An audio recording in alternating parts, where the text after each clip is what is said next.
Praise the lord. ప్రభు అయిన యేసుక్రీస్తు నామములో మీకు శుభములు. ఈ దినం కొరకైన దేవుని వాగ్దానము. ఇశ్రాయేలు దేవునితో నీవు చేసుకునిన మనవిని ఆయన దయచేయునుగాక. 1 సమూయేలు 1వ అధ్యాయం 17వ వచనం. మనము మన జీవితంలో ఎదుర్కొనే కష్ట నష్టాలను తోటి వారితో చెప్పుకోవాలని, వారి ద్వారా కొంత ఊరటను, ఆదరణను పొందాలని ఆశపడుతూ ఉంటాం. కానీ కొన్ని సందర్భాల్లో మన కష్టము, మన బాధ ఇతరులకు హాస్యాస్పదముగా ఉండవచ్చు.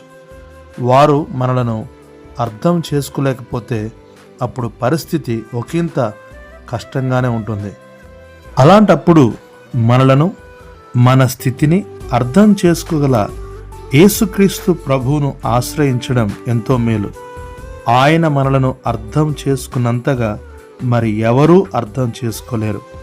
ఆయనలా ఎవరూ సహాయం చేయలేరు.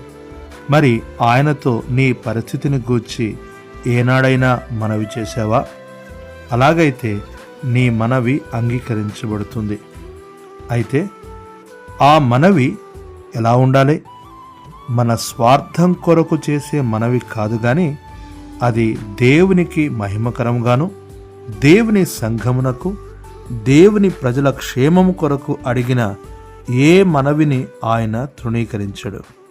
ఇక్కడ హన్నా దేవుని మందిరంలో నమ్మకమైన పరిచారకుడు లేడని, తనకు కుమారునిస్తే దేవునికే ఇస్తానని మనవి చేసింది. రాజైన సొలొమోను దేవుని ప్రజలకు న్యాయం తీర్చుటకు వివేకము కలిగిన హృదయం కొరకు, ఇలా దేవుని బిడ్డలు వారు చేసిన మనవులు దేవుని చేత అంగీకరించబడినవి. మరి వాక్యమును చిన్న పిల్లరా, ఈరోజు నీ మనవి దేని కొరకు?